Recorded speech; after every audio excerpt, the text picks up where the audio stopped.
안녕하십니까? 자, 우리 지난 시간에 양도소득세까지 마무리 쳤고요. 이제 첫 진도 앞쪽으로 오셔갖고 조세총론이 나오는데, 자, 조세총론은 강론을 끝나고 공부하는 것도 하나의 요령인 것 같아요. 그래서 강론이 끝나지 아니한 상태에서 총론 들어가면 조금 어려운 부분이 없지 않아 있기 때문에 조세총론은 뭐 한 문제에서 두 문제 정도 나온다 보시면 되는데, 최근에는 한 문제씩 나왔네요. 작년, 올해. 그래서 올해가 아니지 작년, 재작년 3문제 정도 나온다 보시고요. 요거는 나중에 강론 끝난 다음에 복습용으로 보시기 바랍니다. 복습용으로. 그래서 우리 제일 중요한 지방세인 취득세 요거부터 먼저 들어갑시다. 취득세부터. 그래서 강론으로 곧바로 들어가겠습니다. 그래서 취득세부터 나가겠습니다. 취득세. 자, 일단 누차 말씀드린 것처럼 지방세에서 가장 근간이 되고 기본이 되는 게 취득세입니다라고 말씀드렸죠. 그래서 취득세 기본적으로 3문제에서 4문제 정도까지 출제 가능하다. 적으면 3문제, 많으면 몇 문제? 4문제까지 출제 가능하다 그랬죠. 그래서 지난주 특강할 때 여러분한테 최근 10년간 기출문제 자료 나갔죠. 그걸 꼭 좀 보시면서 어떤 문제가 나오는가라는 걸 좀 보시면서 공부하시기 바라겠습니다. 자, 취득세 합시다.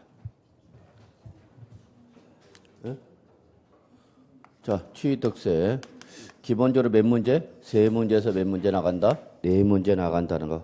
그래서 제일 먼저 총설 나오죠, 여러분. 그래서 의의라든지 성격 이런 부분은 그냥 가볍게 보시면 돼요. 그렇게 크게 시험에 나올 만한 부분은 아닙니다. 그래서 과거에는 나온 적은 있습니다만 최근에는 출제 경향에 따라 거의 나오고 있지 않죠. 자, 근데 두 번째가 이제 우리 과세권자와 납세 의무자의 관계죠. 과세권자와 납세 의무자인데, 자, 지방세는 지방세 종류마다 과세권자가 다릅니다. 그랬죠. 자, 이거 한번 확인하고 넘어갑시다. 취득세 과세권자는 누구냐 보면 누구죠, 여러분? 납세지를 관할하는. 자, 지방세는 지방자치단체가 다릅니다. 그렇죠? 그래서 일단은 취득세는 누가 부과한다? 도지사. 그렇죠? 그래서 도지사가 부과하는 대표적인 지방세입니다. 그렇죠? 근데 도지사는 광역지방자치단체죠. 그러니까 서울은 뭐가 되는 거죠? 특별시. 인천, 대전, 대구, 울산, 부산, 광주 뭐가 되죠? 광역시가 되는 거죠. 그래서 이렇게 요 취득세는 여러분 과세관청이 바로 광역지방자치단체장이라는 거 꼭 기억해 두셔야죠. 그리고 작년 2017년부터는 무조건 모든 지방세 과세권자로 누가 나온다 했죠, 여러분? 특별자치시와 특별자치도가 나오죠. 그래서 세종자치시와 제주특별자치도지사는 모든 지방세의 과세권자입니다. 그렇죠. 자, 근데 여기서 납세지 한번 확인하고 넘어갑시다. 납세지. 땅지자, 장소적 기준을 말하는 거죠. 그래서 과세권자를 결정하는 장소적 기준인데, 자, 우리 다른 거 볼 필요 없어요, 여러분. 부동산이 우리가 주요 타겟이니까, 자, 부동산일 때 납세지는 어디냐? 그 얘기죠. 자, 확인합시다. 어디죠, 여러분? 가볍게. 소재지죠. 소재지. 요거는 예외가 없다. 이렇게 보시면 되죠. 근데 최근에는 이제 우리 등록면허세에서도 요 예외 규정이 시험에 나온 적이 있네요. 그래서 여러분 교재 101쪽을 보시면 맨 밑에 자, 양가로 10번은 부동산에는 적용될 여지가 없는데 한번 보죠. 납세지가 분명하지 아니한 경우에는 해당 취득 물건이 어디? 소재지. 기본적으로 역시 소재지죠. 11번 체킹해 두시기 바랍니다. 최근에 출제 경향에 따르면 11번 같은 경우도 나올 수가 있어요. 그래서 같은 취득 물건이 둘 이상의 지방자치단체에 걸쳐 있는 경우는 자, 밑줄 어떻게 한다, 여러분? 소재지별로 안분한다. 소재지별로 안분. 밑줄만 치시면 돼요, 여러분. 여기. 됐어요? 끝이에요. 자, 그 다음에 우리 납세무자. 저는 주구장창 납세무자 별표 3개 올해 출제될 가능성이 높다. 개별 문제로 충분히 출제될 수 있다라는 거죠, 여러분. 자, 그래서 납세무자 갑시다. 자, 그래서 요 과세권자와 대응되는 게 바로 납세무자죠. 자, 당연히 취득세 납세무자는 당연히 취득세 과세 물건을 뭐한 사람이 여러분? 취득한 사람이 되겠죠. 취득한 자. 자, 이때에 이 취득은 어느 정도까지 취득한 걸로 볼 거냐 할 때 공부상의 등기 등록하는 관계 이시 없이 뭐죠, 여러분? 사실상 요 관계만 확인하시면 되죠. 이게 제일 중요한 말이죠.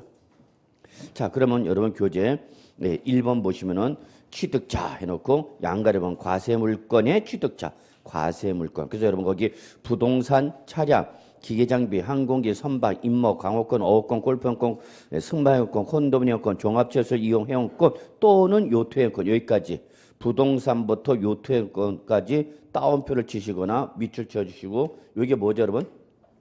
과세물건. 예, 요 과세물건 자 밑줄 마지막 합시다. 뭐 한 사람? 취득한 자. 예, 부과한다. 됐어요 여러분? 근데 거기 보시면 양가로 2번 사실상이죠. 무슨 과세 원칙 여러분? 실질 과세 원칙이 있죠. 그래서 공부상과 사실상이 다르면 우리는 당연히 뭐부터 잡아야 되는 거 여러분? 사실상이죠. 그래서 거기 보시면 민법 등 관계 법령에 따른 등기나 등록 등을 이행하지 아니한 경우라 도. 그러면 그 도는 뭐를 말하는가 여러분? 등기 등록한 것은 물론이고 그건 무조건이고 그 얘기입니다 여러분. 그래서 그 말이 생략됐죠. 그래서 설사 자 등기나 등록이 이루어졌다. 그러면 우리 취득세는 사실상 취득 여부를 묻지 않고 무조건 취득으로 보는 겁니다. 무조건 취득으로 보고 등기 등록이 된 것은 물론이고 당연하다는 얘기야. 당연한 거고 설사 등기 등록이 이루어지지 아니한 경우라 또 어쨌다면 사실상 취득을 하였다라면 우리는 이것까지 취득한 걸 본다 안 본다? 본다 그 얘기죠 여러분. 요거는 어려운 내용은 아니에요 여러분. 그래서 시험에도 가끔 가다 나오는 문구죠 여러분. 요거는 자 저는 여러분한테 강조하고 싶은 건 뭐냐면 등기 등록이 이루어진 것은 물론이고 이루어지지 않았다 하더라도 어쨌다면 사실상 취득했다면 취득한 걸로 본다. 이렇게 취득세를 과세할 수 있는 근거가 바로 뭐다 여러분? 실질 과세 원칙이다라는 거 요거 하나만 좀 잡아두시면 돼요 여러분. 자 그다음에 양가로 3번 역시 별표 하나 정도만 표시하면 될 것 같아요. 그래서 얘도 가끔 시험에 나오죠. 출전이 맞으라고 주는 거야. 단 봅시다. 차량 하나, 기기장비 하나, 항공기 하나 주문을 받아 건드는 선박 몇 가지죠 여러분? 4가지 있죠. 얘들의 공통점은 뭐랬죠 여러분? 판매를 목적으로 원시 취득하는 뭐야? 준부동산. 그러니까 저는 여기서 강조 싶은 게 뭐냐? 준부동산만 취득의 제한을 받기 때문에 부동산은 취득의 제한을 받는다 안 받는다? 안 받는다는 얘기죠. 그래서 요 4가지는 반드시 뭐로 확인하라? 취득 형태를 확인하십시오라고 했죠. 그래서 무슨 취득은? 원시 취득은 취득을 보고 안 보고 뭐일 때 안에서 승계 취득일 때 안에서만 취득. 그러니까 여기는 반드시 취득 형태를 확인하셔야 되는 거예요, 여러분. 원시 취득이냐, 승계 취득이냐. 그래서 원시 취득은 취득을 보고 안 보고 승계 취득이죠. 그래서 이것만 좀 잘 보시면 돼요, 여러분. 근데 워낙 많이 나왔기 때문에 제가 만약에 출전이라면 저는 이거를 그대로 내기는 조금 그렇습니다. 그러면 요거와 유사하게 물어볼 수 있는 게 바로 뭐냐? 이거죠. 자, 판매 목적으로 무슨 목적? 판매 목적으로 주택 건설업자가 주택을 신축하였다. 자, 그러면 이거 취득으로 볼 거냐 안 볼 거냐 그 얘기죠, 여러분. 봐야 돼 안 봐야 돼? 이거 신축이냐 무슨 취득이죠? 원시 취득이죠. 자, 취득으로 본다 안 본다? 응? 원시 취득이냐 승계 취득이냐 구분하는 것은 방금 전에 말씀드렸던 것처럼 뭐일 때 안에서 준부동산일 때만이죠. 준부동산. 그러면 그 준부동산의 예배니까 얘는 지금 주택이라고 굳이 한 의미는 뭐죠? 부동산이죠. 그러니까 준부동산이다 아니다? 아니다. 그러니까 취득의 제한을 받는다 안 받는다? 안 받는다는 얘기예요. 그러니까 당연히 취득세 과세해야 돼 안 해야 돼? 해야 되는 거죠. 그래서 요거는 이론상 문제점을 갖고 있는 겁니다. 어떤 이론상 문제점을 갖고 있냐? 이중과세. 주택 건설 업체가 분양 목적으로 주택을 건설한 다음에 이걸 분양하는 거죠. 그럼 주택 건설 업체가 아파트를 완성했다. 그럼 무슨 취득이죠, 여러분? 원시 취득. 그럼 거기에 대해서 뭐가 부과돼? 취득세.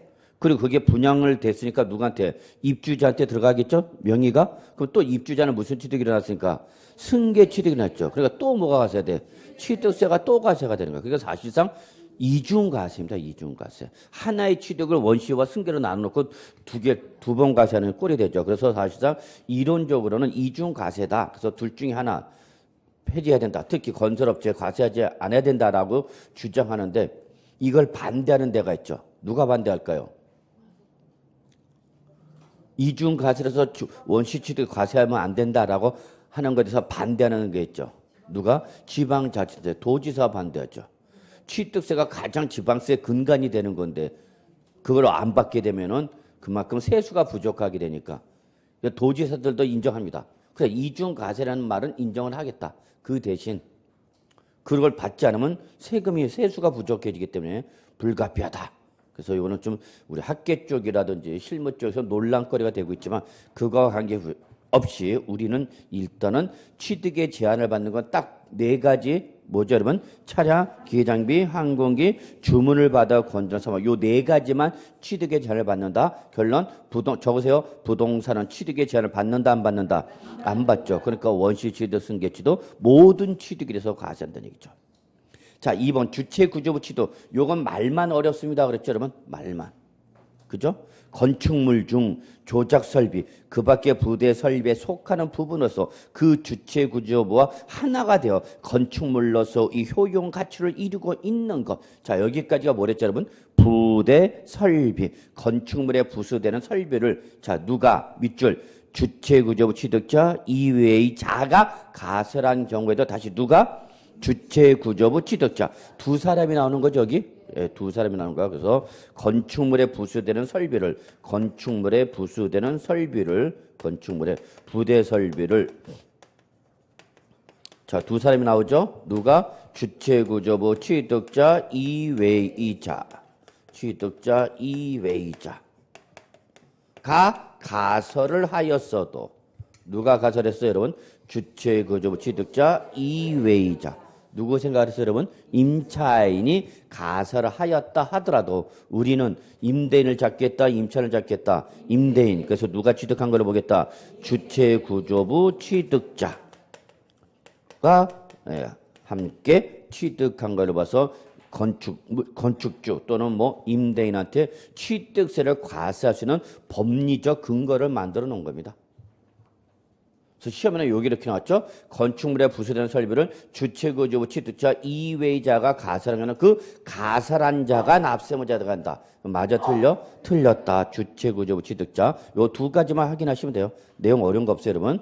그거 예를 들어놨죠, 여러분. 은행이 임차 들어오면서 부착된 근거를 설치했다. 그럼 부착된 근거도 취득세 과세 대상인데 설사 이거를 임차인이 누가 가설했어도 은행이 가설했더라도 우리는 누구 건물주한테 과세할 수 있다 없다? 있다 그 얘기죠, 여러분. 예. 그러니까 이해를 할 건 이해를 하고 넘어갈 건 빨리빨리 넘어가는 것도 요령이에요, 여러분. 자, 103쪽 3번 종류 변경 또는 지목 변경 땡땡 이거 무슨 취득이랬죠, 여러분? 간주 취득이죠. 예. 그래서 선박이나 차량이나 기계장비의 종류 변경, 그다음에 2번 토지 이 지목 변경. 자, 그러면 이때 납세문제 누구냐? 옆에다 적어놓으세요, 여러분. 변경 시점의 소유자죠, 뭐. 변경 시점의 소유자. 그러니까 종류 변경이 일어났다, 토지 지목 변경했다. 그러면 변경 시점에서 그 재산을 뭐 하는 사람? 소유하는 자다. 자, 4번 과점주주 취득합시다. 별표 3개. 별표 3개. 저는 이게 제일 중요하답니다. 과점주주는 물어볼 게 많아요. 예. 그래서 과점주주 취득은 요거 하나만 가지고 개별 문제가 출제될 수 있고 또한 계산 문제로도 나올 수 있죠. 계산 문제. 이제 뭐 우리가 이제 기본적인 내용 다 정리됐잖아요. 이제 뭐 그죠? 예, 확인만 하고 나옵시다. 자, 첫째 어디? 비상장법인. 빗자다도 밑줄 좀 쳐달라고 했죠. 상장법인에게는 적용될 여지가 없는 규정이다 했죠. 자, 비상장법인에 뭐를 취득했어요, 여러분? 밑줄 주식이나 지분을 취득했죠. 주식이나 지분을 취득했어. 근데 그 주식이나 지분을 취득함으로써 지방세 기본법상 밑줄 뭐가 되었대요? 과점주주가 되었대요. 과점주주가. 그러면 그 과점주주가 해당 법인의 부동산 등을 뭐 한 거로 본다, 여러분? 취득한 거로 본다. 자, 이미 그 부동산 등의 취득에서 이미 누가 냈는데?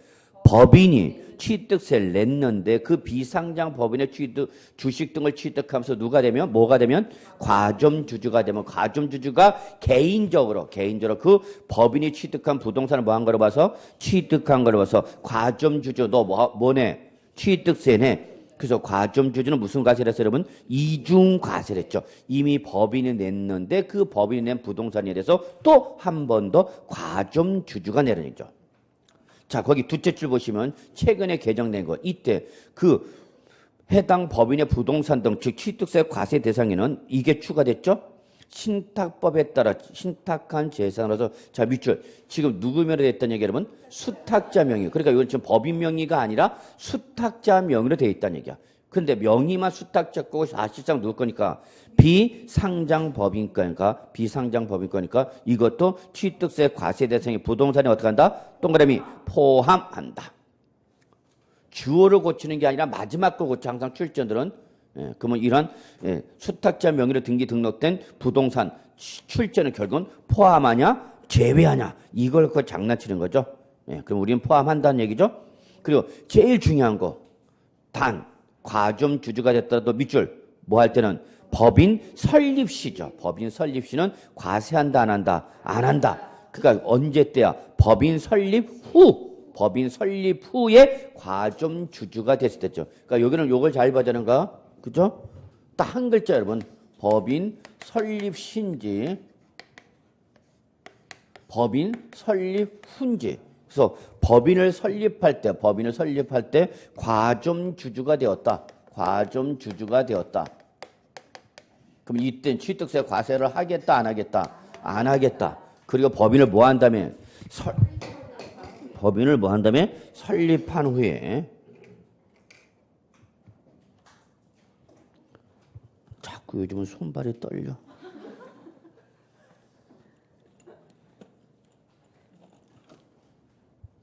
힘도 안 들어가고 자꾸 치고. 자, 요거 법인 설립 후 뭐가 됐다? 과점주주였다. 이때만 뭐 하겠다 여러분? 과세하겠다. 참 아무것도 아니야 여러분. 어떤 분은 야 이거 뭐 초딩이 하는 걸 갖고 이렇게 너는 강조를 하냐 그런데 그 초딩도 하는 걸 우리는 틀린다는 게 문제죠. 몇 글자? 한 글자. 설립신지 설립훈지 요거 꼭 보셔야 되는 거죠. 자 여러분 우리 뭐 과점주주 다시 빨리 한번 확인하고 넘어갑시다. 여기서 지방세에서 말하는 과점주주는 그 비상장 법인이 발행한 주식이나 지분의 몇 프로를 50%를 뭐 하는 사람이야? 초과하는 사람이죠. 초과하는 사람. 자 아무것도 아닙니다. 50% 초과입니다. 이상이 아니야. 51% 이상도 아니고 50% 초과하다는 거 잊지 마시오. 그러면 이 결국 50% 초과한다는 것은 그 비상장 법인이 뭐를 말하는 거예요, 여러분? 최대 주주를 말합니다. 그랬죠? 네. 최대 주주야. 그러니까 결국 그 법인은 누구 거라는 얘기야? 이 비상장 법인 거, 비상장 법인 누가 되는가? 과점주주가 되는 거죠. 그러니까 사실상 뭐 하는 사람이 되는가? 지배하는 사람이죠. 그러면 과점주주 한 사람만 지배하는 게 아니라 온 가족이 다 지배하죠. 처자식들 다 쳐나가고 그냥. 그래서 우리나라는 소유와 경영이 하나가 돼 있어. 소유는 소유고 경영은 따로 구분이 되는데 이게 가장 큰 문제입니다. 우리나라 대재벌의 가장 큰 피해는 소유와 경영이 하나다는 얘기죠. 그러니까 그런 갑질들을 할 수 있는 이유가 바로 이거죠. 자, 그러면 너 나쁜 놈. 뭐네? 취득세 내 그 얘기죠. 취득세. 자, 그러면 저는 이제 이런 기본적인 내용 확인하고 저는 이걸 강조하고 싶네요. 그러면 결국은 이때 과점주주가 내야 되는 취득세가 얼마인지를 계산할 수 있어야 되는 거죠. 결국은. 취득세가 얼마냐. 그러면 이때 취득세 세액은 항상 산출세액은 뭐에다가 여러분?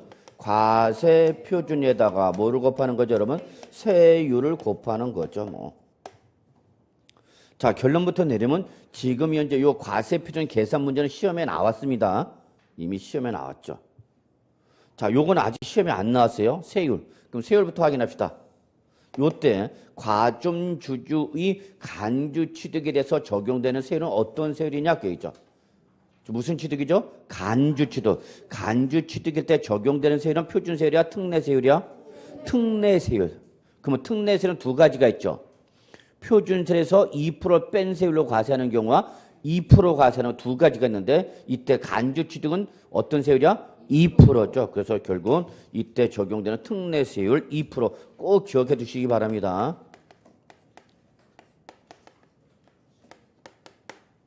그래서 지금 만약에 출전이 이걸 또 낸다면 이제 이것밖에 없어. 그래, 그러면 과점 주주가 내야 되는 취득세가 얼마인지 계산해봐라. 그 얘기죠. 얼마인지. 그 과정에서 산출세 계산 과정에서 이미 과세 표준은 계산 문제로 시험에 나왔다고. 그러니까 더 이상 물어볼 건 이거 하나밖에 없다는 얘기야. 제 입장에서는. 제 입장은 아니죠. 누구 입장에서는? 출전 입장에서는. 그러면 요때 여러분 요 과세 표준을 계산할 줄 알아야 되겠죠? 기본적으로. 자, 그러면 결국은 비상장 법인이 취득한 부동산 등의 취득가액에다가 부동산 등의 취득가격에다가 자, 근데 이 과지점주는 100% 갖고 있는 건 아니죠. 물론 100% 갖고 있을 수도 있을지만 보통 100% 갖고 있지 않죠. 그러니까 항상 자기 뭐로 해야 되는가? 지분율을 곱하는 거죠. 자, 그래서 정리할게요, 여러분. 그래서 요 과세 표준 계산 구조는 몇 개야? 두 개. 두 개를 잡아내죠. 무슨 가액과? 취득 가액과 과세 지분율. 요 두 가지를 계산해야 되죠. 그죠, 여러분? 자, 그러면 이때 과세 지분율을 몇 가지로 구분하죠? 세 가지로 구분합니다. 그렇죠? 그래서 첫째, 최초로 과점 주주가 되었을 때 이때 과세되는 지분율은 뭐죠? 그날 과점 주주가 된 날, 그날 지분 전부 올인하는 거죠. 여러분들 지금 뭐 시험에 올인하고 계시잖아. 그런가? 자, 요거죠. 그 다음에 이미 과점 주주가 된 자의 지분이 증가되거나 과점 주주였던 자가 주식을 처분함으로써 과점 주주가 아니었던 주주가였다가 주식을 재취득해서 다시 과점 주주가 됐다. 그러면 여러분 이걸 간단하게 외워 그냥. 과거의 최고 지분율보다 과거의 최고 지분율보다 뭐 했을 때 여러분? 증가했을 때 요것만 기억하면 돼요 여러분.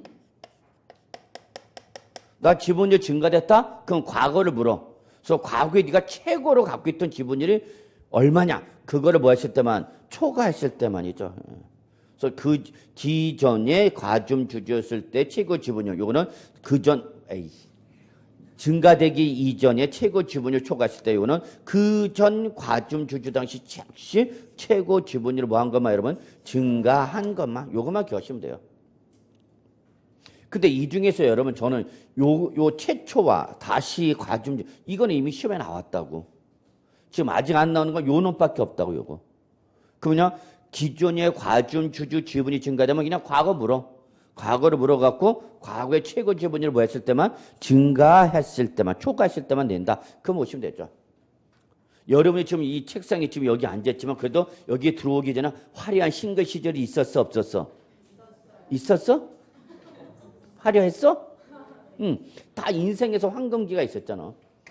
그거를 뭐 했을 때만? 초과했을 때만. 요것만 좀 기억해 두시면 돼요. 물론 요 취득 가액에서 혹시나 해서 말씀입니다. 만약에 감가상각 누계액이 제시가 되면 건물이나 차량 등에 대해서 뭐가 제시가 됐으면 감가상각 누계액이 제시가 됐으면 요거를 차감해야 됩니다. 차감아 무슨 가액으로 갖고 가느냐? 장부가액으로 가지고 해야 된다. 여기까지가 물어보시는 최고 난이도야. 근데 여러분한테까지 이것까지 물어보기는 조금 부담스럽지 않을까 하는데 요즘 뭐 여러분의 부담감을 묻지 않고 출전들은 문제 내고 있죠.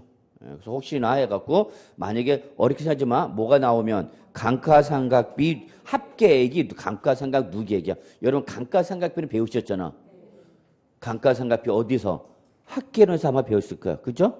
감정평가할 때. 우리 빠빨 여기 전환이 안 되죠? 3방식 6방법 할 때. 그죠? 시장성, 원가성, 수익성. 이때 원가성이 바로 여러분 제조달 원가 구할 때.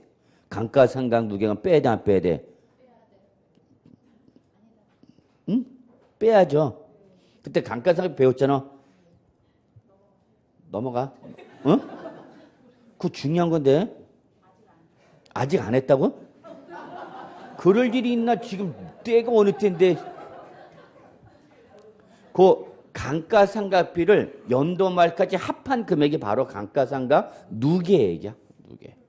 그러니까 감가상각이라는 것은 원가의 배분이야, 자산의 평가야. 그냥 잘못했어요. 제가 잘못했어요. 물어보는 거 아니야? 물어보는 거 아니야? 예. 감가상각은 원가의 배분 과정이죠. 취득과 원가를 그 자산에 제공하는 경제적 내용 연수에 걸쳐서 비용으로 배분하는 절차죠. 자, 그래서 감가상각 누계액이 제시가 되면 요 감가상각 누계액은 취득가에서 어떻게 된다? 차감. 그 뺀 금액을 바로 뭐란다? 장부가액이라고 그래. 북밸류. 요걸 갖고 한다는 거. 여기까지가 물어보시는 최고 난이도야. 혹시나 요즘 하도 시험이 천방지축으로 나오기 때문에 솔직히 예측하기가 힘들어요. 출제운에 따라서 이게 뭐 아무거나 막 쑥쑥 내버리니까. 그래서 요거를 좀 꼭 좀 기억해 두시고. 자, 그러면 여기 한번 좀 마무리합시다. 서서히. 163조 과점주죠. 자, 확인하고 넘어갑시다. 마지막만 보면 됐죠. 100분이 얼마? 50을 뭐 한 사람? 초과하는 자. 103쪽 보고 있어야죠. 근데 거기 잠깐 과점주주란 같이 봐요. 잠깐 볼 게 있네. 과점주주란 주주 또는 유한책임사원 1명. 그래서 주주 1명과 또는 유한책임사 1명과 그와 대통령을 정하는 친족 그 밖에 밑줄. 특수관계자가 나오면 그 특수관계자의 주식도 어떻게 되는가? 합한 금액을 해야 되죠. 합한 금액. 그러니까 본인 외에 처자식도 나오면은 뭐죠, 여러분? 특수관계이죠. 그럼 그들 지분도 어떻게 되는가? 합해야 된다 그 얘기야. 무슨 소리냐? 갑, 을, 병인데 이 집은 일당들이야. 그래서 본인, 대장, 그리고 을, 처, 그리고 병은 자. 그래서 뭐 30%, 20%, 5%. 자. 그래서 이러한 관계를 가지고 있는 갑과 을과 병이 지분율을 이렇게 갖고 있다. 그럼 이 사람은 과점주주다 아니다? 응? 과점주주다는 얘기. 왜? 한 집안 식구들이니까 의사가 일치가 되잖아. 그러면 이때는 요 합한 금액 갖고 따져라 그 얘기야. 그럼 합한 게 지분율 몇 프로죠? 55%죠. 그럼 이들은 뭐가 되는가? 과점주주가 된다 그 얘기입니다. 그 얘기 여러분. 예. 자, 그 다음에 거기 양가로 3번 과세 지분 보죠. 과세 지분 몇 가지 나왔죠, 여러분? 세 가지. 최초, 이미, 다시. 자, 그러면 최초로 과점주주가 되었다. 다른 거 볼 필요 없어요, 여러분. 다음 페이지. 뭐죠, 여러분? 다음 페이지가 아니네. 어디야? 103쪽 맨 밑에 구석이 있네. 이런 동그라미 모두 여기다 씹어서 여기가 있어요, 이놈이. 그래서 그 위에 뭐라 했죠, 여러분? 최초로 과점주주가, 그러니까 앞에 수식어는 볼락하지 마시고 키워드만 잡으시면 돼요. 자, 최초로 과점주주가 된 경우 그때는 그 뭐죠, 여러분? 그 법인의 주식을 뭐죠? 모두 이렇게만 연결시키면 되죠. 자, 다음 페이지 동그라미 2번. 자, 맨 앞에 써졌네. 밑줄. 이미 과점주주가 된 주주가. 밑줄. 이미 과점주주죠. 그 자가 주식의 비율이 그 밑에 줄이죠. 우측에 주식 등의 비율이 어떻게 됐대? 증가된 경우에는 그때는 그 어떤 분이죠, 여러분? 증가분이죠. 다만 여기는 단서를 잘 봐야 되는가? 다만 증가된 후에 주식의 비율이 해당 과점주주가 이전에 가지고 있던 주식의 최고 비율보다 증가되지 아니한 경우는 취득세를 부과한다, 부과하지 아니한다, 부과하지 아니한다. 그럼 거꾸로 얘기하면, 거꾸로하면 어떻게 하는 거야, 여러분? 이전에 갖고 있던 주식의 최고 비율보다 뭐 했을 때만 증가했을 경우에만 취득세를 부과한다. 오케이? 예, 여기 아직 시험에 안 나왔다고 그랬죠. 자, 3번 재차 과점주주 봅시다. 자, 과점주주였으나 주식 등의 양도나 해당 법인의 증자 등으로 과점주주에 해당하지 아니하게 되는 주주가 해당 법인의 주식을 취득해요. 자, 여기 밑줄 뭐죠? 다시 과점주주가 된 경우 그게 결론이죠. 그러면 다시 과점 주주가 된 당시의 비율이 그 이전 비율보다 뭐 했을 때만 증가된 경우에만. 그래서 그걸 박스에 제가 정리했죠. 과세 지분율 최초 기존 임의에서 과세 지분율 요걸 꼭 기억하시고. 자, 그 밑에 개정된 사항이 있는데 개정된 내용은 크거는 뭐 의미가 없어요. 뭐냐면 자, 55%의 지분율을 갖고 있다가 55%를 다 팔아버렸어. 다 처분해버렸어. 매각해버렸어. 매도했어. 그러면 이 당시에는 원래는 무슨 주주였다가 과점 주주였다가 전부 다 매도해버렸다고. 전부 매도했다고. 그럼 이제 지분율이 있어 없어? 없죠. 그러면 이제 주주야 아니야? 주주가 아니야. 그러다가 다시 주식을 60% 취득했다 그 얘기야. 그러면 다시 뭐가 되는가? 과점 주주가 된 거죠. 자, 이때에 이거를 재차 과점 주주 규정을 적용할 거냐 말 거냐 그 얘기가 된 거야. 그래서 거기 맨 밑에 잠깐 보시면 자, 이때 이 재차 과점 주주는 이렇게 거기 보시면 개정된 내용을 보시면 과점 주주나 주식 등의 양도나 해당 법인의 증자 등으로 과점 주주에 해당되지 아니하는 주주나 유한 책임 사원이 된 자가. 그러면 왼쪽과 보세요. 뭐가 달라졌나 보세요. 왼쪽에 뭐죠? 과점 주주에 해당하지 아니하게 되었다가 바뀌어갖고 과점주에 해당되지 아니하는 주주가 이렇게 됐죠. 뭔 차이가 없는 것 같아? 엄청난 차이가 있는데 이래서 우리나라 말이 어려운가? 자, 왼쪽 종종 규정이 뭐였다 그러면 해당하지 아니하게 되었다가 요거를 바꿨대. 뭘로? 해당되지 아니하는 주주가 된 자가. 그럼 변경 전과 변경의 차이점은 뭐야? 주주가 들어갔어. 주주. 그러면 안 돼. 잘 봐요. 어떤 의미냐? 이 사람은 55% 갖고 있다 55%다 풀었어. 다 팔았어. 그럼 이제 주주 아니야? 그러다가 다시 주식을 취득했어. 몇 프로? 60%. 그럼 다시 과점 주겠죠? 그러면 종전에는 재차 과점 주주 규정을 적용했다고.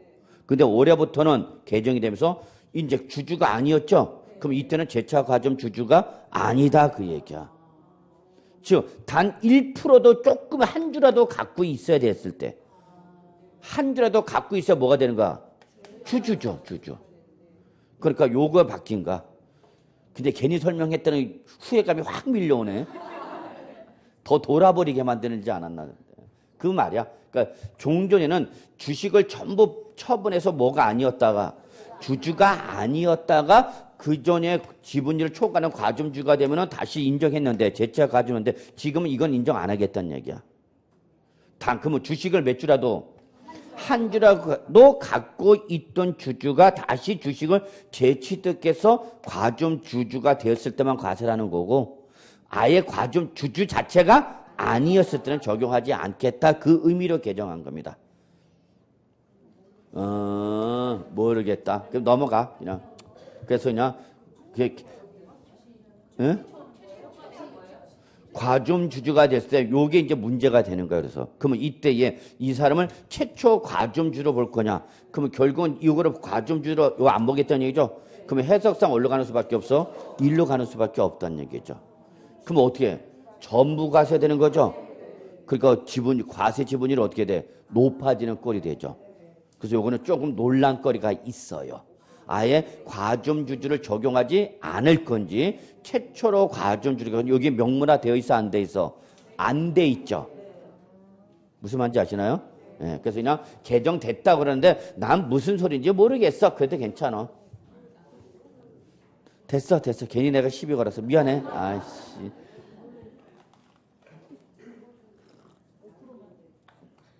아이 그만해 일로 아유 빨리 가.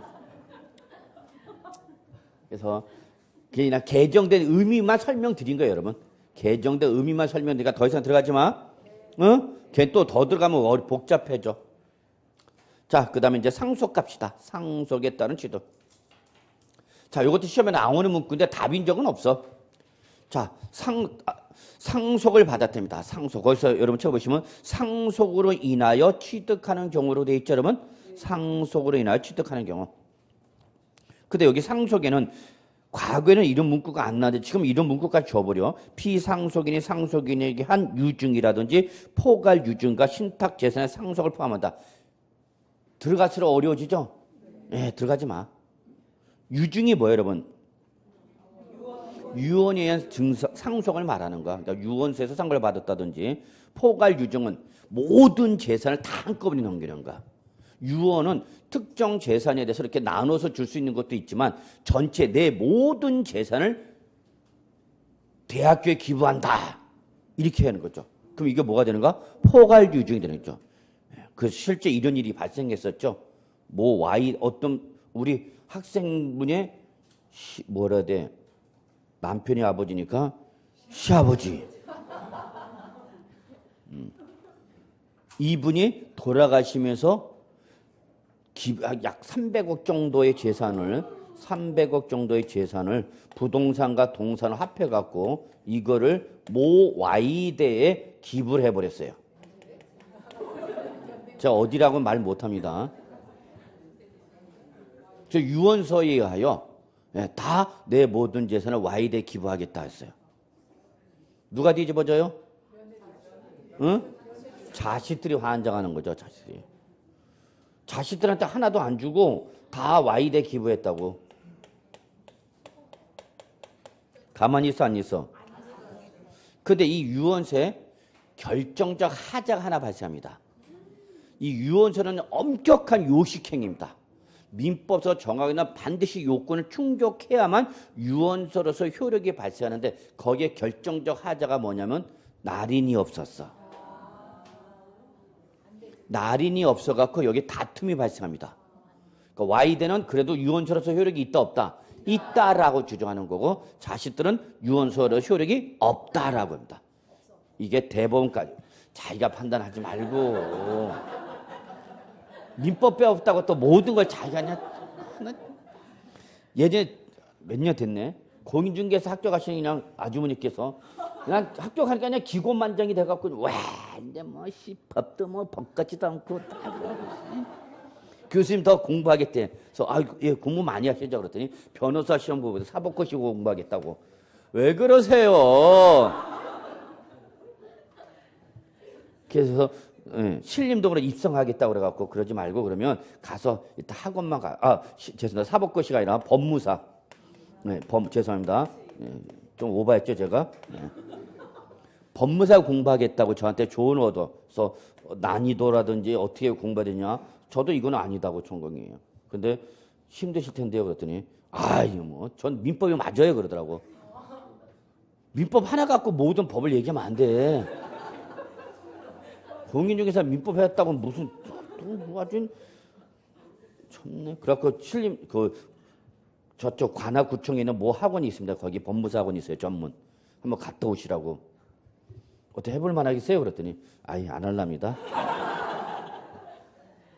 힘들어요. 육법전서. 그래서 주로 사법고시 2차에서 단연간 떨어진 애들이 붙는 시험이 법무사입니다. 그러니까 사법고시 떨어지면 이제 하향 조정하는 게 바로 뭐예요, 여러분?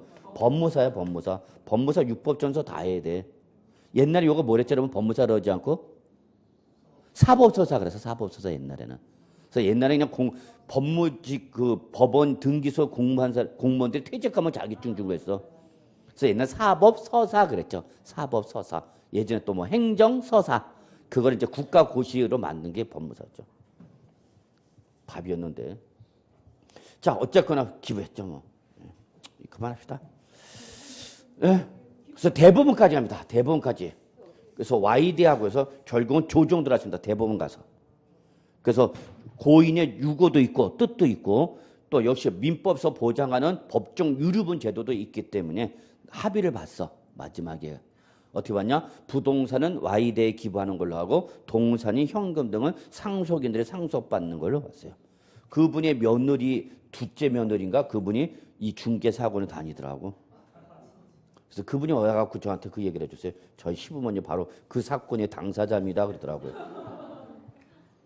그 우연찮게. 제가 그 상속 얘기를 하다 보니까 예전에는 상속세가 시험범위였거든요. 그래서 그 얘기하다 보니까 그게 났어요. 자, 법정 유리분. 그래서 상속인들은 법에 의하여 상속받을 몫이 있다 없다? 예, 그거만. 그 아버지가 딴 사람한테 다 줬다 걱정하지 마. 자기 지분도 있어. 스킬. 자, 이렇게 보시면 되고. 상속인에서 취득하는 경우는, 자, 밑줄 누구죠, 여러분? 하기만 합시다. 상속인 각자. 요것만 봐. 뭐에 대해서? 자기가 상속받는 물건이죠.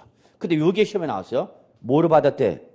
지분을 취득하는 경우는, 그때는 어떤 부분이야? 지분에 해당하는 부분이죠. 지분에 해당하는 부분. 자, 그 다음에 저는 결론 낼게요. 6번, 7번, 8번을 찍습니다. 6번, 7번, 8번. 특히 7번과 8번은 반드시 비교 정리해 주셔야 합니다. 찍습니다. 6번. 저 답으로 물어볼 가능성이 가장 높은 게 6번, 7번, 8번 찍는다고. 시험에 나온다 이렇게 찍어 드려요. 찍어도 그냥 씨. 자, 저는 6번이 좋았죠. 자, 6번 보죠. 주택법상 주택조합이죠. 자, 이거는 공법에서 다 배우신 겁니다. 그래서 주택법상 주택조합. 그 다음에 도시 및 주거환경정비법상 뭐죠? 여기는 주택재건축조합. 최근에 신설된 법. 바로 뭐죠? 빈집 및 소규모 주택 정비에 관한 특례법에 따른 소규모 재건축조합. 자, 요게 신설된 거예요, 여러분. 요 놈이 취득하는 조합주택용 부동산이죠. 자, 확인합시다. 여기만 보시면 돼요, 여러분. 다른 거 볼 필요 없어. 이거 갖고 장난치지는 않을 거야. 출전에 장난치는 건 조합주택용 부동산 중. 자, 확인할까요, 여러분?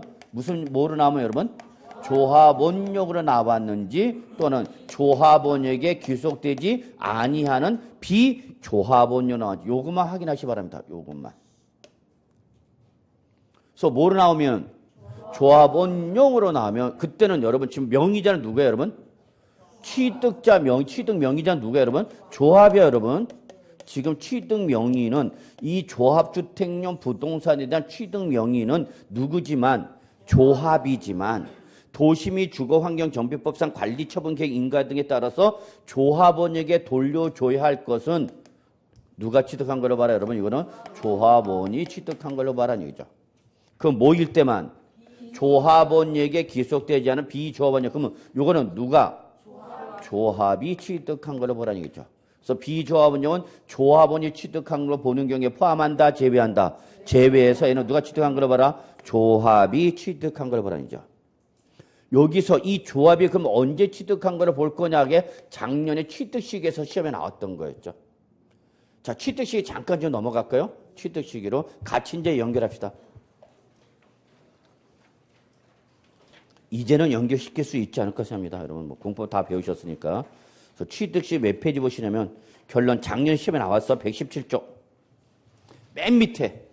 117쪽 맨 밑에 양가로 3번 있죠? 찾으셨어요? 자, 여기서 한 번에 마무리하겠습니다.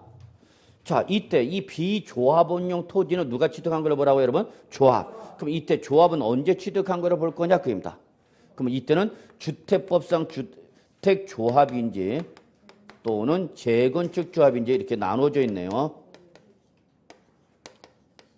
그래서 주택조합이 취득하는 토지는 주택법에 따라서 자, 거기 뭐라고 돼 있어요, 여러분? 사용 검사를 받은 날로 돼 있죠. 그 다음에 다시 도시 및 주거환경정비법상 누가 취득하면 재건축조합이 취득하는 비조합원 토지는 언제 취득한 걸 볼 거냐 그 얘기야. 그러면 정비법에 따라서 여러분 소유권 이전 고시일의 다음 날이죠. 그런데 여러분 그 위에도 한번 보세요. 그 위 규정이 위. 아니 그 바로 위에 양가로 2번을 보라고. 예. 자, 양가로 2번을 보시면 도시개발법상 도시개발사업이나 도시 및 주거환경정비법상 재개발사업과 재건축사업이 나왔죠. 재개발사업과 뭐 도시환경정비사업이 나왔죠. 자, 거기 보시면 다 언제 취득한 걸 보았냐면 자, 도시개발법에 따라서 도시개발법상 도시개발사업으로 인해서 뭐로 인하여 환지처분을 취득한 주택은 언제 취득한 걸로 보았어요, 여러분? 환지처분 공고일에 자, 밑줄 다음 날. 자, 그 다음에 주택 재개발 사업이나 도시환경 정비 사업으로 취득한 소유권 이전에서 취득한 주택은 언제 취득한 걸 벌써 소유권 이전 고실의 다음 날. 다 지금 무슨 말이 나오고 있죠? 다음 날이 나오고 있어. 근데 요 놈만 다음 날이 없다 그랬어. 다음 날. 요거 출전이 장난칠 가능성이 높으니까 주의하라. 그대로 시험에 나왔죠. 다른 놈은 다 뭐가 나오는데 다음 날이 나오는데 요 놈만 주택법에 따라서 하다 보니까 사용 검사를 받은 날에 다음 날이 아니라 그냥 언제 사용 검사를 받은 날. 그래서 얘는 다음 날이 없다. 그러니까 여러분 다음 날을 찾든지 다음 날이 없는 놈일 때는 요 주택 요것만 주의하라 그런데 그대로 작년 여기 시험에 나왔죠. 그래서 5가지 중에서 5지 중에서 2개는 승계 취득으로 간 거고 그다음에 3개가 요 원시 취득 여기서 시험에 나왔었네요. 그래서 결론 올해는 나오긴 틀렸죠. 그러면 여러분 어디까지 끊어줘야 돼? 여기는 반드시 끊어줘야 된다는 얘기죠. 저는 여기까지 가는 게 좋은데 여러분이 힘들면은 여기서 끊더라도 요거는 좀 받아달랍니다. 여기다 이제 하나가 더 있는데 좀 이따 비과세할 때 보기로 하고요. 자, 어쨌거나 마무리하겠습니다, 여러분. 105조 주택법상 주택조합이나 정비법에 따른 또는 빈집 및 소규모 주택 정비에 관한 특례법에 따른 재건축조합이나 소규모 재건축조합이 해당 조합원용 이게 키워드랬죠, 여러분. 조합원용 취득하는 조합주택용 부동산인 공동주택과 부대복리시설 및 부속토지는 누가? 조합원이. 그래서 조합원용을 그냥 조합원을 연계시켜야죠. 단속 꼭 보십시오. 다만 조합원에게 귀속되지 아니하는 부동산 비조합원용은 제외한다. 동그라미 제외한다. 포함한다가 아니라 뭐? 제외한다. 이런 거 고쳐이나 아무것도 아니게. 그러면 제외한다는 소 누가 취득한 걸로 보라는 얘기야? 이거는 조합. 자, 저는 7번과 8번 봅시다. 자, 7번이 뭐죠, 여러분? 배우자나 누구? 직계존비속간에.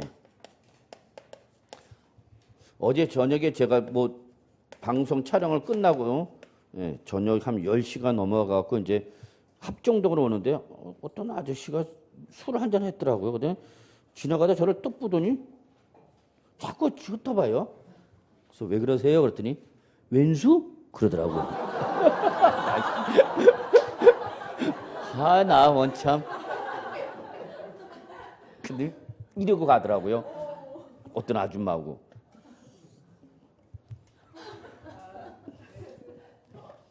아니 그냥 저 공인중개사 수험생입니다. 그러면 됐을 텐데. 딴 말도 안 하고 딱 2글자 합니다. 왼수? 예, 그랬더니 아, 이러고 가더라고요. 씨, 황당해갖고. 나왔죠? 왼수. 아, 난 또 그렇게 물어보는 건 처음 봤어요. 아, 저 공인중개사 공부하십니다. 그러면 아, 예, 그러세요. 그럴 텐데. 이렇게 보더니 이제 약간 맥주를 하셨는지 술을 마시는데 달달해. 기분 좋아. 이게 이재준 교수님 아니야 물어보기는 뭐하고 그러니까 왼수? 으이씨. 예 어떻게 또 난 또 그걸 예 그러네 이런 씨. 자 누가 나왔어요 여러분? 왼수. 자 그러면 왼수지간의 거래란 우리 세법은 정상적 거래 본다 비정상적 거래 본다 비정상입니다. 이게 기본 취지야. 그래서 배우자나 직계준비소속 간에 부동산을 뭐 했다 그러면 취득을 하였다. 그래서 어제 상속세 증여세 강의를 했는데 여기에 또 상속세 증여세에서 또 나옵니다, 사실은. 이러면 우리는 거기까지 안 들어가지만. 자, 어쨌거나 배우자나 직계준비소속 간의 부동산을 매매를 취득했다더라도 세법, 뭐로 본다, 여러분? 증여로 본다. 지금 뭐로 때리겠다는 얘기야? 증여세로 때리면서 취득세는 몇 프로 때리라는 얘기야? 3.5% 세율로 때려라, 그 얘기야. 그러니까 증여로 보는 것은 취득자한테 뭐가 부과되고 취득세한테 뭐가 부과되는가? 증여세가 부과된다는 얘기, 증여세. 그러니까 세 부담이 커지는가, 작아지는가? 커지는가, 여러분.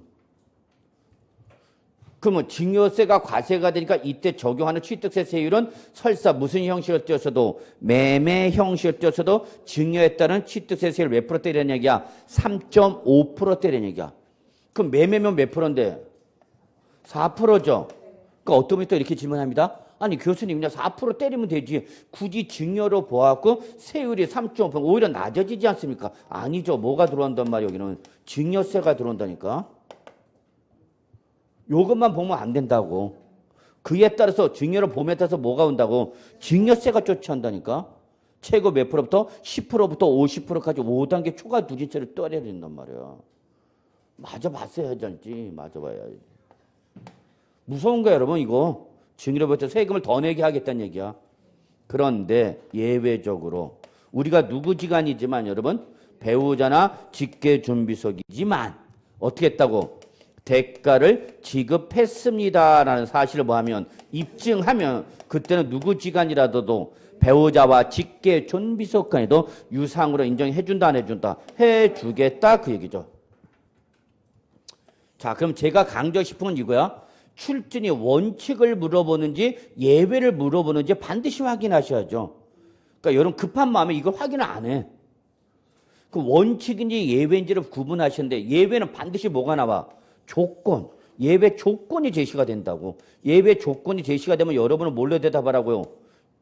예외 조건이 나오면 뭘로 대답하고 예외 조건이 없으면 원칙. 이걸 구분을 잘 못해. 못하는 게 아니라 급하니까 안 하는 거죠.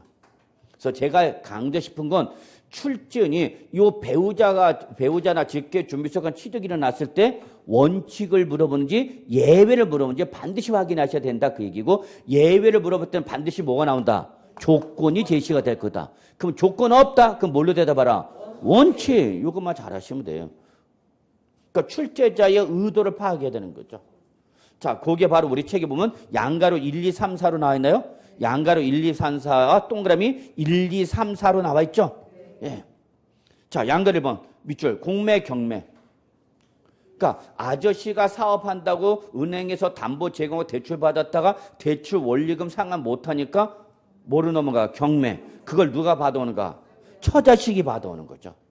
아저씨는 잃고 처자식이 나서 따오는 거죠. 훌륭한 집안이죠. 그런 처자식 둬야 돼. 남편이 잃어도 처자식이 나서 따오는 거. 두 번째, 파산선거. 저는 양가로 3번을 제일 강조합니다. 여러분 다시 한번 다 누차 강조로. 권리 이전의 행사 등기 등록에 필요한 부동산. 자, 여기 제일 중요해요. 어쨌거나 뭐마냐 여러분? 오로지 교환마냐. 교환이 아니라 이걸 출전 살짝 뭐로 바꾼다 여러분? 매매 대물 변제로 다른 말로 바꿔버리면 여러분 틀렸다는 걸 잡아낸다고. 지금 그것밖에 없어. 또 장난칠 건. 이미 얘는 시험에 몇 번 나왔어. 개정되자마자 계속 나오고 있어 얘는. 자, 양가로 4번. 마지막으로 개정된 게 양가로 4번이죠. 해당 부동산 취득에 하여 그 대가를 지급한 사실이 밑줄 써져 있잖아. 대가를 지급한 사실이 다음에 어느 한 해 어떻게 된다 여러분? 입증된대잖아. 그러면 그 밑에 입증되는 동그라미 1, 2, 3, 4가 바로 최근에 개정된 거죠. 추가된 거죠. 첫째, 대가를 지급하기 위한 취득자에 뭐가 있다 여러분? 소득. 그럼 여러분한테 실무 사례에서 어떤 거냐? 자, 아저씨 명의로 주택이 있어. 근데 이번에 주택 하나 더 취득하는가? 근데 저한테 와서 상담해요. 이걸 아저씨 명의로 취득하는 게 좋습니까? 다른 배우자 명의로 취득하는 게 좋습니까? 당연히 다른 배우자 명의로 하죠. 자, 그래서 누구 명의로 사는가? 처. 근데 문제는 처의 명의로 취득했을 때 이 처의 명의로 취득했을 때는 뭐 자금 출조 확인이 들어올 수가 있다라는 거죠. 생전 경제 활동을 하지 않아서 소득세를 단 한 번도 안 낸 부인의 명의로 부동산을 취득하면 당신 이거 어디서 난 돈을 샀어? 라고 취득자금을 입증하라라고 조사가 들어올 수가 있어. 입증을 못하면 누구한테 받았는지 모르겠지만 하여튼 증여받은 걸로 봐서 취득한 걸 보겠다 해서 뭐가 부과돼? 증여세가 부과돼. 근데 나는 결혼하기 전에 미혼일 때 직장을 다님으로 해서 소득 경제활동에서 뭘 낸겠다면 소득세를 낸겠다면 그 소득세가 부과된 금액이 이 취득 금액을 초과하면 상관없어. 무슨 말인지 아시나요? 지금 내가 당장 일을 하지 않고 5년 전, 10년 전 미쓸 때는 미혼일 때는 회사 다녔단 말이야. 그래서 뭘 받은겠다고? 급여. 그럼 소득세 원천 징수됐겠죠? 그럼 원천 징수된 소득이 나와 안 나와? 나온단 말이야. 그 금액으로도 입증하면 인정해 주겠다 그 얘기야. 이해하셨어요? 자, 2번.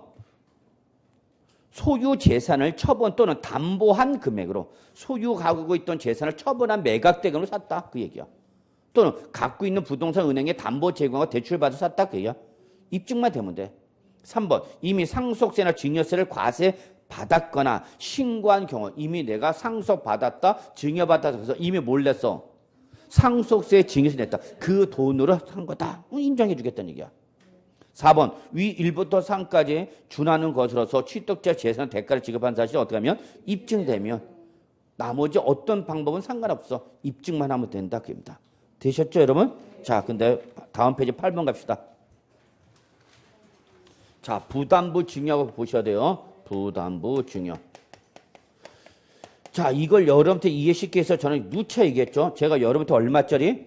5억짜리 아파트를 증여하겠습니다.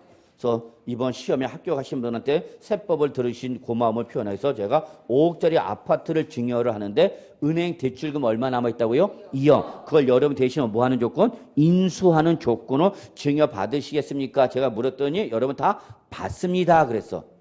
그렇게 대답하는 게 경제적인 마인드야. 왜? 얼마 빚을 또 하나 더? 2억의 빚을 떠나도 얼마짜리 받으니까 5억짜리 받으니까 남는 게 있어 없어? 있죠. 얼마 남았어? 3억. 그것만 구분해요, 여러분.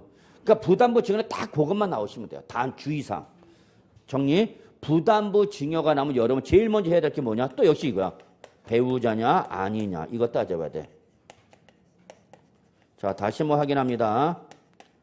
이 부담부 증여 당사자가 왼수지간이냐 아니냐를 확인해야 된다고. 그래서 배우자 직계존비속일 때의 부담부 증여일 때와 배우자와 직계존비속을 제외한 특수관계일 때의 차이가 있다 없다? 있다. 그래서 아니다. 배우자 직계존비속이 아닌 특수관계인 간의 부담부 증여다. 그럼 뭘로 대답하시고? 원칙으로 대답하시라고 그랬죠? 근데 아닙니다. 우리는 배우자 직계존비속 간입니다. 그럼 여러분 뭘로 대답하셔야 된다고? 예외로 대답. 이걸 꼭 봐야 되는가? 그래서 제일 먼저 해야 될 것은 요 관계를 빨리 확인하시기 바랍니다. 그래서 배우자 직계존비속이 아닌 특수관계이다고? 그럼 뭘로 대답하시고? 원칙으로 대답하시고. 배우자 직계존비속 간의 부담부 증여다라고? 그럼 뭐로 대답하시라고? 예외로 대답하시고. 이걸 봐야죠. 출전이. 출전은 이 둘 중에 하나를 요구할 텐데 어떤 걸 요구하는지는 조건을 보시고 대답을 하셔야죠. 무조건 외운 대로 대답하셔는 안 되는 거죠. 그럼 배우자 직계존비속이 아닌 특수관계일 때는 뭘로 대답하라고요? 원칙. 그럼 원칙은 어떻게 하라고? 두 개로 나누라고. 그래서 채무인수는 앞으로 여러분이 갚아야 뭐니까? 수준적 갚아야 뭐니까? 써져 있잖아. 채무를 인수했으니까. 이건 무상이야? 유상이야? 이건 유상으로 보라고. 유상. 오케이? 자, 그러면 이거 남의 빚을 왜 또 안 왔어? 나머지 남는 게 있어 없어? 얼마 남았어? 3억. 요거는 이것들은 받은 거죠? 여러분이 걔는 제 빚을 또 아는 사람이 아니잖아. 어떤 사람인데 내가. 그러니까 여기 있으니까 받은 거죠. 요거. 요것만 뭐로 보라고? 무상으로 보라고. 무상. 그러면 요거는 몇 프로 때리란 얘기고? 채무에서 몇 프로 때리고? 4%. 요거는 3.5% 때리란 얘기죠. 3.5%. 그 대신 여기는 뭐가 부과되는 거야, 이제? 양도소득세가, 이게 이제 양도소득세 또 나오는 거 아니야? 양도소득세가 부과되는 거고, 요 놈은 뭘로 때리라고요? 다시 증여세로 때리라고, 여러분. 그래서 지금 우린 취득세와 양도세를 동시에 한 거야, 지금?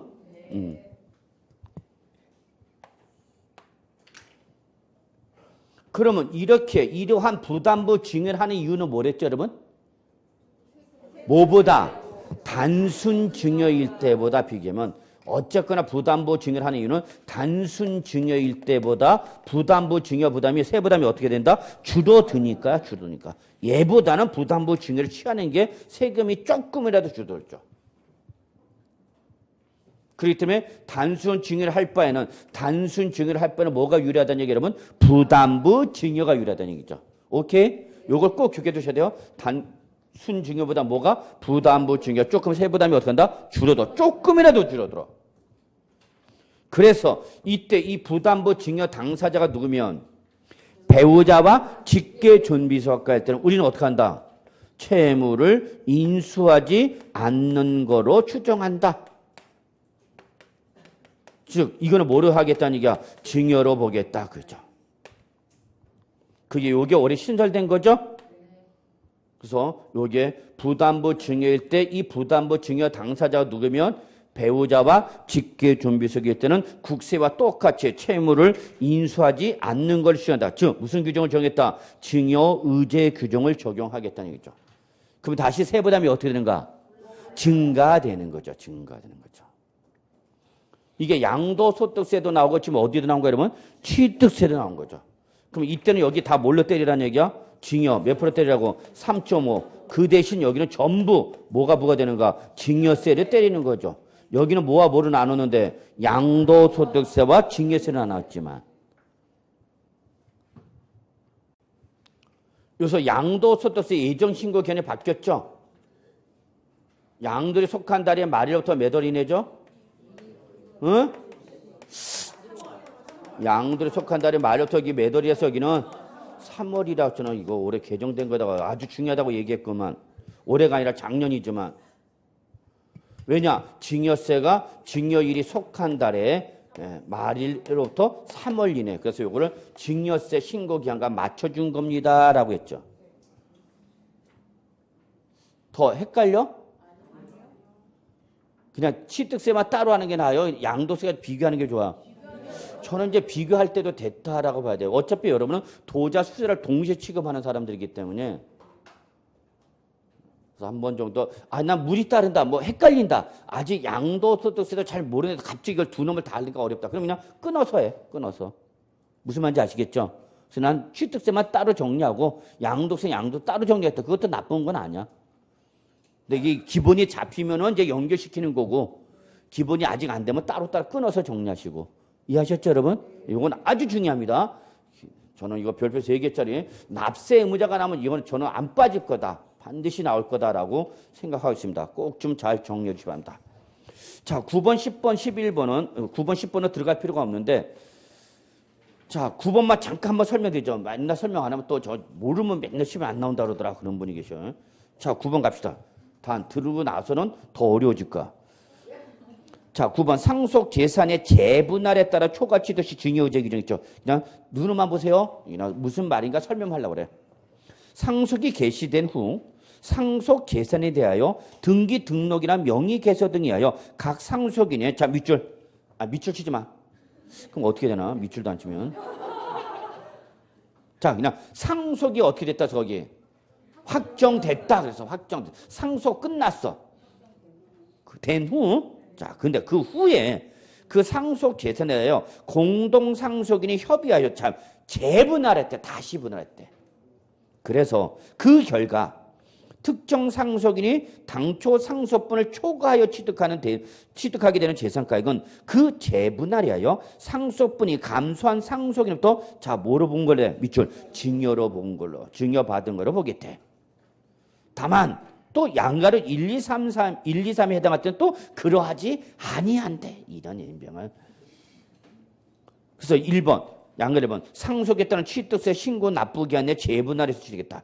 자, 요거 보세요. 잠깐 그냥 부담 없이 들으세요. 자, 피상속인이 돌아가셨어. 돌아가신 분이 누가 여러분? 피상속이냐. 그래서 피상속인이 A재산, B재산 두 개만 있어. 자, 그리고 요거를 갑이상속을 받았어. 그리고 요거를 을이상속을 받았어. 그리고 법정상속인 또 누가 있었냐? 병이 있었는데 이 병은 병답게 상속을 안 받았어. 왜냐? 이게 실제 있었더랍니다. 상담도 들어왔었고요. A재산은 모고 처단 얘기죠. 피상속인의 배우자 그리고 아들이고 이게 딸인데 딸이 아버지한테 불려갔어. 생존 시에. 야, 내가 얼마 안 남았는데 재산을 오빠한테 주고 엄마를 모셔야 되니까 엄마한테도 주는데 너는 이서방이 데리고 잘 살고 있잖냐. 그러니까 너는 상속을 어떡하라? 포기하라 해갖고 알았어요 아빠. 뭐 오빠가 잘 돼 우리 집안 잘 되는 거지 뭐 그런 뜻깊은 마음으로 상속을 포기했어요. 그러니까 집에 오니까 이서방이 묻겠죠. 장인이 왜 그래? 응? 이거 이번에 상속되는 거 그냥 내가 상속은 포기하고 오빠하고 엄마한테 들리고 엄마가 또 돌아가시면은 나중에 또 뭐 상속 받기로 했어. 그 말들은 이서방 가만히 있는다 안 있는다? 이런 비영. 너는 평소에도 뭐 하더니? 병하더니 뭐 할 때도 상수업 받을 때 병이냐 그러는가. 그래갖고 다 끝났는데 이제 막 구박이 들어오는 거죠. 그리고 이서방이 저한테 와서 갖고 교수님 이게 유효한 겁니까? 당연히 무효죠. 무효가 아니라 병도 받을 몫이 있다 없다? 있다. 이게 법정 유효분이죠. 자, 그래갖고 구박 들어가죠. 구박 들어가니까 병이 엄마하고 오빠한테 가고 막 길게 뛰죠. 응? 이서방이 티가 나 그렇게 구박한다고. 그래? 알았어. 그럼 이서방 입장도 있으니까 내가 조금 떼어서 줄게 해갖고 갑과 병을이 얘한테 좀 줬어. 5%씩. 그래서 몇 프로 취득해서? 10%. 그럼 우리 이렇게 상속이 끝난 후에 누구 간에? 상속인 간에 협의해서 다시 뭐가 돼버린가? 재분할이 돼버리면 이때는 이러한 지분율이 누가? 감소된 누가? 갑과 을이 누구한테? 병한테 뭐 한 거를 보겠다? 증여한 거를 보겠다. 그 얘기 여러분. 그래서 누구한테? 세금을 때려야 돼, 이 당시. 누구한테 때려야 돼? 증여니까 받은 병한테 뭘 때리겠다는 얘기야? 증여세 때리겠다. 그 얘기입니다. 그 얘기입니다. 실제 증여세 과세가 돼. 그럼 그게 부동산이면 또 뭐 내는가? 취득세 또 내는 거죠. 취득세. 증여세 내고 취득세 또 낸다. 그 얘기야. 그런데 요게 상속세 신고 기한, 취득세 신고 기한 전에 재분할했을 때는 이때는 적용하지 않겠다. 그러니까 만약에 상속 재산에 다툼이 생기면은 언제까지는 상관없다. 상속세와 취득세 법정 신고 기한의 재분할 이런 것은 이 재분할된 결과로 가지고 내으면 되는 거니까 상관은 없지만 이제 상속이 완전히 뭐가 끝났어. 상속세 내고 취득세 끝났는데 그 후에 재분할이 일어나면 그때는 감소된 자가 누구한테? 증가한 자에게 뭐 한 거를 봐서? 증여한 거를 봐서 다시 뭐 때리겠다? 증여세 때리겠다. 그 얘기야. 그럼 요 부동산 증여 목적으로 보면 부동산이 취득세 과세 대상이 모두 또 때리는 거야. 취득세도 또 때리겠다. 그 얘기야. 이해하셨어요? 네. 자, 그래서 이번 시간 여기까지 하죠. 네, 여기까지 하고 좀 쉬죠.